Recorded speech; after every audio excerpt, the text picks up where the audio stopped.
Welcome to my channel AG Assam. আৰু মই আজি গৈ আছোঁ নাগালেণ্ড। সকলোৱে চিনি পায় নাগালেণ্ডৰ চাংকি, গৈ থাকে মানুহ চাংকিলৈ গৈয়ে থাকে ইয়াৰ পৰা মানুহ। মই আজিলৈকে যোৱা নাই বাৰু, যাম বুলি ভাবোঁ, সময়ে নাপাওঁ।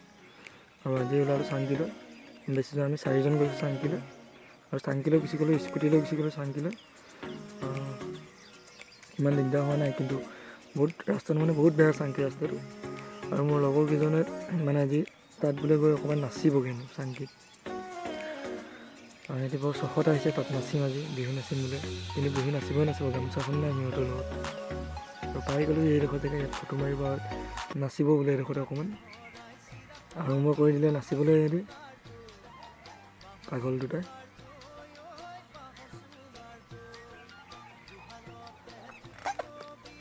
এয়া বোলে আকৌ আৰম্ভণি, আৰু নাচিব হেনো একদম পূৰা সেই আখৰকেইটা তলত চাংকি বুলি ডাঙৰকৈ আখৰকেইটা লিখা আছে, তাৰ তলত আকৌ নাচিব বোলে। আৰু এনেকৈ নাচি ওলাই গ'লোঁ আমি চাংকিলৈ। পূৰা মৰিয়নিৰ পৰা বহুত আপোনাৰ 50 কিলোমিটাৰমান হৈ যাব কিজান দেই। এনেকৈ মেপ চোৱা নাই মই গম পালোঁ কিমান আছে। ওপৰলৈ হৈ ৰাস্তাটো ইমানেই বেয়া নহয়, এই অকণমানহে ভাল, তাৰপিছত বেয়া ৰাস্তা পূৰা। আৰু নাগালেণ্ডৰ এনেকৈ সৰু সৰু বহুত এলেকা, সিহঁতৰ কাৰণে টাউন কয় নে গাঁও কয় জানো, এনেকৈ বস্তি বহুতো পাৰ হৈ গ'লোঁ। বহুতো বস্তি পাৰ হৈ গৈ আপোনাৰ পূৰা মাজত আছোঁ বুলি ক'লেও বেয়া নহয়। এতিয়া মাজৰ ওপৰৰ পৰা দেখুৱাইছোঁ এইবোৰ, এইপিনৰ পৰা আমি উঠি আহিছোঁ ইয়ালৈ তলৰ পৰা। আৰু পাম আৰু এতিয়া, আৰু এইপিনে পাওঁ অৱস্থা আৰু বহুত তলত পূৰা ইয়াতো নাচিব আৰম্ভ কৰিম।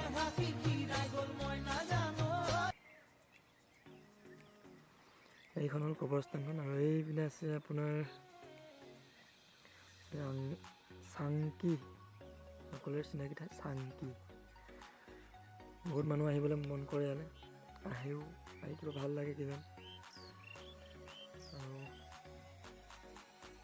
ময়ো আহি গ'লোঁ, আহিম বুলি ভাবি থাকোঁ সদায়, আহি গ'লোঁ।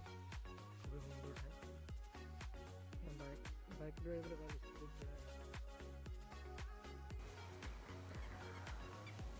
আৰু ইয়াৰ পিছত ইয়াতো নাচিব বোলে সিহঁতি,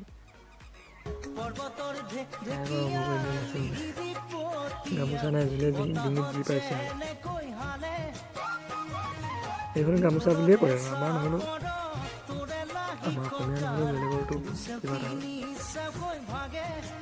নাচি গৈ ওচৰতে টাৱাৰ এটা আছে, গোটেই টাৱাৰটোৰ পৰা গোটেই চাংকিখন দেখা পায়। সেই টাৱাৰটো ওচৰতে আছে টাৱাৰটো।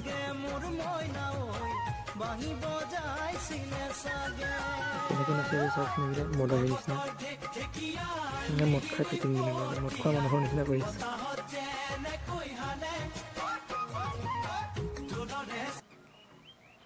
আৰু ইয়াত টাৱাৰটোৰ ওপৰৰ পৰা মই কেমেৰাটো দেখুৱাইছোঁ, টাৱাৰটোৰ ওপৰৰ পৰা এনেকৈ গোটেই চাংকিখন ওলাই পৰে।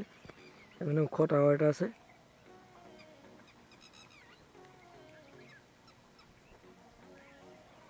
আৰু এইপিনে আৰু 3-4টামান বাজিব হ'ল সময়, 4টামান বজাত বেলি ডুবিব হ'ল। আৰু আমি ঘৰলৈ যাব লাগে সোনকালে।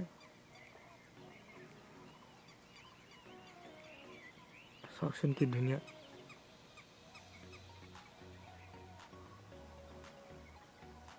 আৰু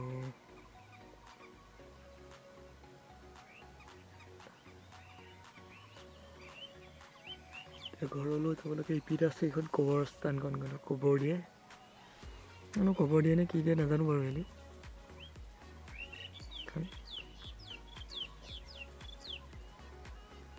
এইপিনে এইখন গাড়ী, ইপিনেও ৰাস্তা আছে, ইপিনেও আহিব পাৰে চাংকিলৈ, কিন্তু ইপিনৰ ৰাস্তাটো চিনি নাপাওঁ।